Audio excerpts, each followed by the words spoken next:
je vous assure, il m'énerve. Je sais pas ce qu'il va dire. Et à chaque fois, vous savez ce que je fais? Je dis, tiens, je vais parier 10 000, 20 000, 30 000. Et l'autre, à chaque fois, il nous coûte une blinde à TF1. Qu'est-ce que vous regardez? Si le hasard peut bien faire les choses. Parce que là, j'en ai aucune idée. Ouais, ben enfin, le hasard, il fait bien les choses, hein, souvent, avec vous, hein. Au hasard, j'aurais répondu piège de cristal.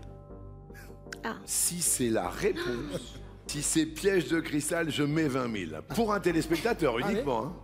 Attention. Président, vous avez vérifié et vous mettez 40 000. La réponse est... Piège de cristal. Non. Non, mais c'est pas vrai. Mais c'est impossible. On s'en sortira jamais. Quelle rue donc du Monopoly classique ne comporte en réalité aucun habitant? L'avenue de Neuilly. Vous l'avez, Emilien, ou pas? Non. Pas l'avenue de Neuilly, effectivement. Pourquoi pas? Enfin, je ne sais pas, en fait. Je ne sais pas, là, c'est vraiment... Quel est votre dernier mot, Jean-Pierre? L'avenue de Neuilly. L'avenue de Neuilly. Oui. Ça me rassure, hein. Mais... 50 000? Ah, attendez, président, là, c'est risqué, quand même. Et la bonne réponse, c'est... Non, c'est pas vrai. L'avenue de Neuilly, en plus d'être l'une des avenues les plus courtes de Paris, Ouais, elle n'a pas le moindre habitant, elle ne comporte aucun bâtiment du côté pair, déjà ça c'est fait. d'accord. Et un seul immeuble, mais deux bureaux du côté impair. D'après ce que j'ai compris, vous faites des imitations. Qu'est-ce que vous avez dit, Zette? Cet homme-là, il fait des imitations. Elle l'a dit. C'est vrai. Oui, c'est vrai. Attention. Quoi? Pas de taxi? Et il n'y en aura pas. Alors je vous propose une croisière. Monaco par la Grande Corniche, la Moyenne Corniche, la Petite Corniche, l'Italie, l'Orient, l'aventure. Romain. Je dirais Belmondo. Belmondo. Bonne réponse. Oh là là là là. Romain, est-ce que vous imitez des gens? Par exemple...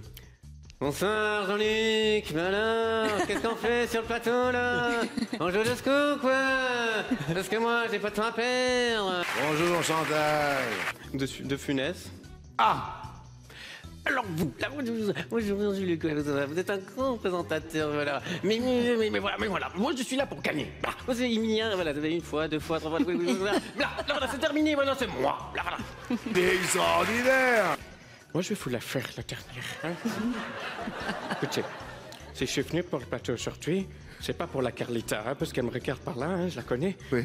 Mais bon, c'est surtout pour prendre le trophée des 12 Scott Mété et la bagnole là-bas. Et la bagnole là-bas. Oui! Écoutez, je suis très heureuse aujourd'hui de me présenter aux 12 coups de midi. Stéphane Bern. Il faut dire qu'il y a beaucoup de gens de l'histoire de France qui sont passés dans les diverses questions, notamment Catherine de Médicis elle-même, notamment le grand roi Louis XIV, surnommé bien sûr le roi Soleil. Oui.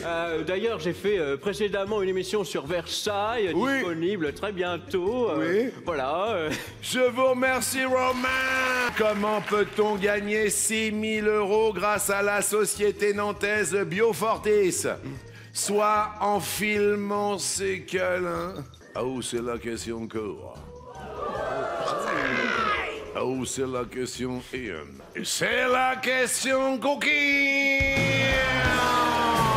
Aïe, aïe, aïe, aïe, aïe, aïe, aïe. Ladies and gentlemen, sur le dance floor du plateau 107 aujourd'hui, la question coquine à Romain, sous les yeux de ses grands-parents. Comment peut-on gagner 6 000 € grâce à la société nantaise Biofortis? Soit en filmant ses câlins, soit l'autre. Eh bien, mon cher Jean-Luc, je dirais en filmant ses câlins. Non. Il y a...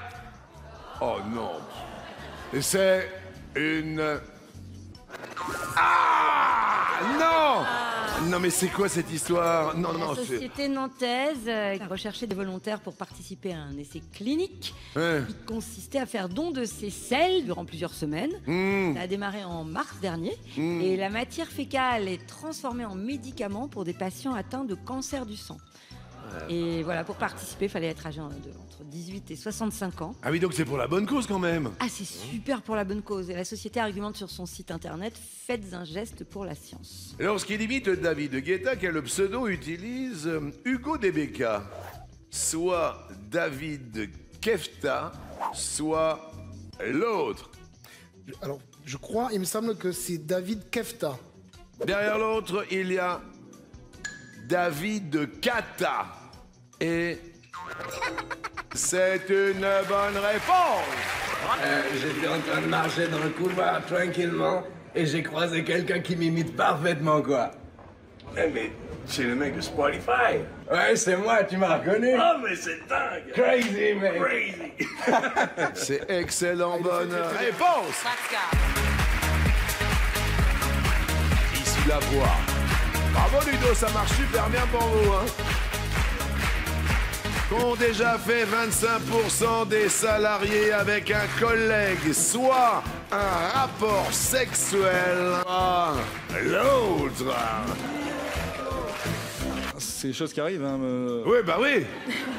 On va pas se mentir. Hein. 25%, ça me paraît quand même beaucoup, peut-être. Ah, Bah, je vais dire l'autre. Ah, moi je pense que c'est facilement les 25%. Hein. Enfin, c'est ceux qui ont couché ensemble, quoi. derrière l'autre, il y a peut-être, ils ont échangé un baiser. Ah, c'est mieux ça. Apparemment, pour les fêtes de fin d'année, apparemment, il y a beaucoup d'infidélité dans les entreprises, l'alcool aidant. Par expérience. C'est quoi l'histoire? Mon dernier ex-copain était dans mon ancien travail. Je dirais que 25% et je trouve qu'il y a beaucoup, c'est beaucoup les feux de l'amour au travail en vrai. Hein. Qu'est-ce que je peux dire de sensé à la télé Non, mais allez-y, il n'y a pas la télé, il n'y a personne. Dans mon ancien travail, Voilà. je travaillais genre dans une entreprise qui testait et en gros, qui testait plein de choses. Ouais. Et en gros, on avait une salle insonorisée. Oui. Et il y a plein de mythes qui se sont faits dans cette salle insonorisée. Qui est en visioconférence derrière vous? C'est mon boulot actuel. C'est Victor Newman. Mais ils ont tous une femme, des enfants et tout ça, ils sont tous trop choux. Hein. Ils sont tous trop chauds. D'accord. La réponse est... un baiser, bonne réponse Z. 25% reconnaissent avoir embrassé un collègue sur leur lieu de travail à l'occasion, voilà, de pots de départ, fête d'entreprise, et les choses ont pris une tournure un peu plus intime. 14% des sondés confient avoir eu un rapport sexuel dans leur espace professionnel. À 14 dans l'espace professionnel. Ouais. Est-ce que la pièce était insonorisée, comme disait Pas Marilyn?